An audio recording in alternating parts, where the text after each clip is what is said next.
Hello everyone and welcome to an episode of Investigation. In today's episode of Investigation, I'll go over 2021 AMC2 number 8.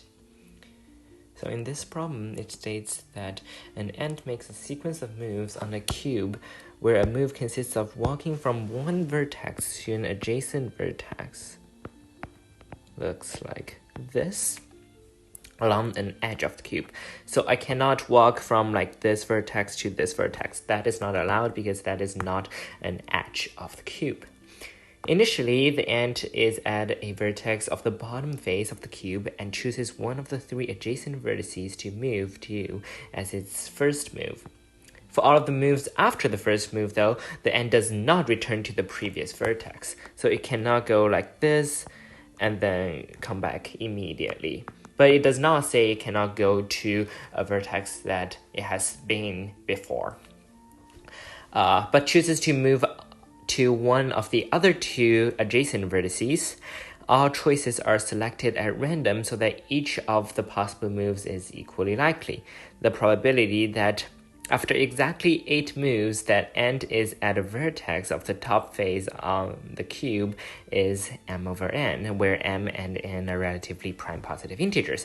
Find m plus n. So basic AIME answer extraction. And let's take a look at the problem we have in hand. So it doesn't really matter. We only want to know if we end up at a top face or a bottom face.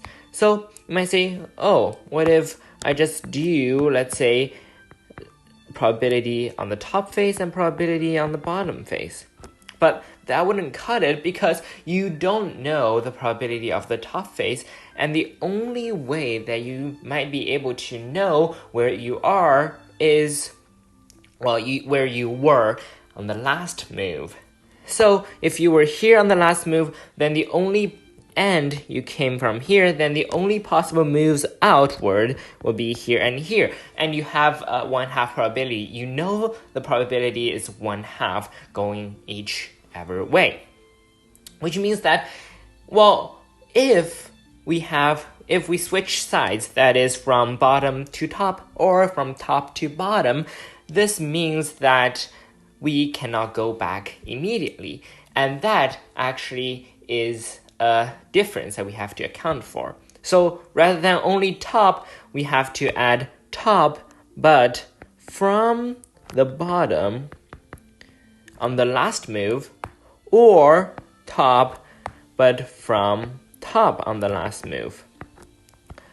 In similar case with bottom, we need bottom, but from the bottom and the top, but or the bottom from the top.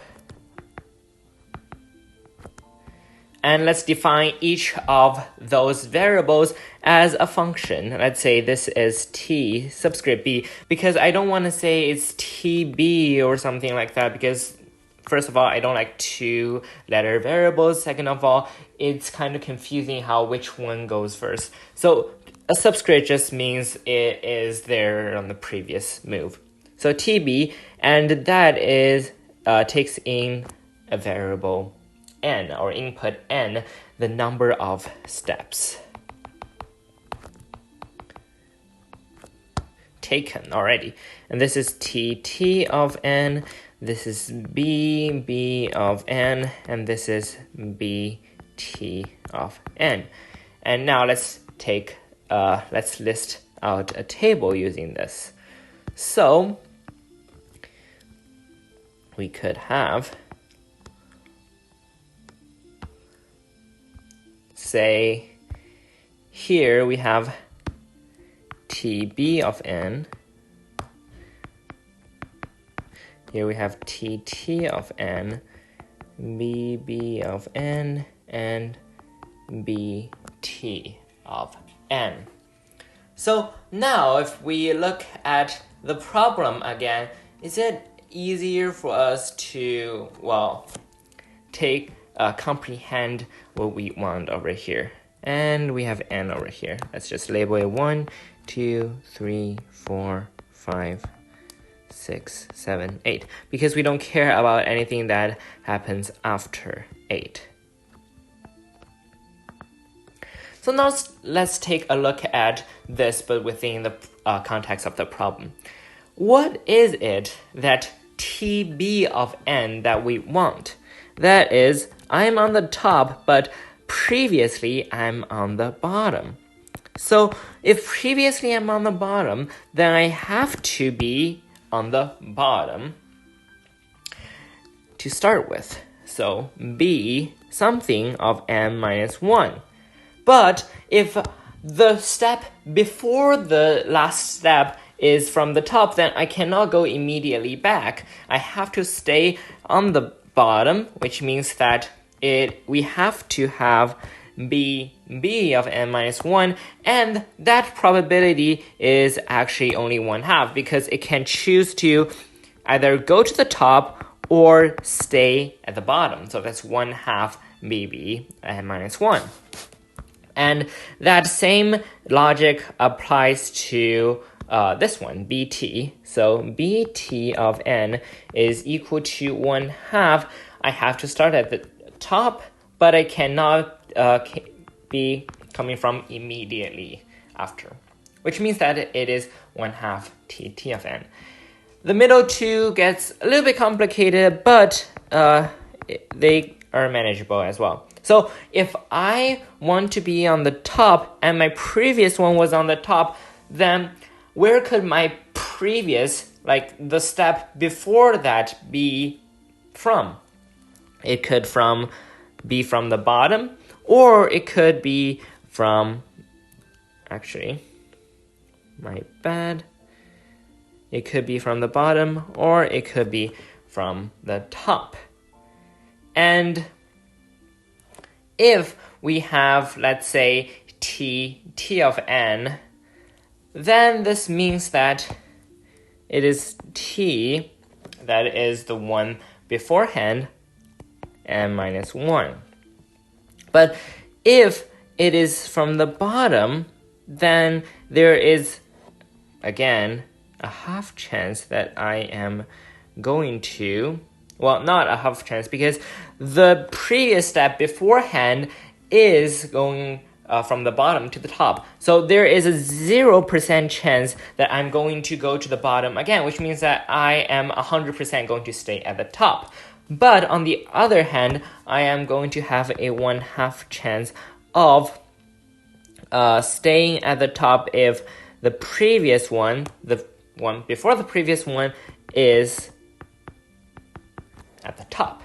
And the similar logic applies here. That is equal to bt of n minus 1 plus 1/2 bb n minus 1. And you can double check that if you add up this, then we get that the sum of the t's and b's when taking at n is equal to the sum of t's and b's when taking at n minus 1. And we know that that sum equals 1 because that represents the probability. So just to clarify, this represents the probability. Now, on the first move, I start at the bottom, and I can either go up with 1/3 chance or go, stay at the bottom with 2/3 chance. So the probability of TB is 1/3, and the probability of BB is 2/3. And we can just apply the formula that we have above here. TB of n is equal to 1/2 BB of n minus 1. And BB of n minus 1 is this, so this is 1/3. And TT of n is TB of n minus 1 plus 1/2 TT of n minus 1. That is equal to 1/3. And that here BB is BT of n minus 1, which is 0 plus 1/2 of BB times n minus 1, that's 1/3. And the last one is 1/2 TTN, which is 0. And we can just repeat this process over and over again, and you'll get, well, let me just fill out the table. If you wouldn't like to see the answer, just pause the video, take a piece of paper out, and fill it in yourself. It's just doing some simple calculations. It wouldn't be that bad. So I'll speed through this process.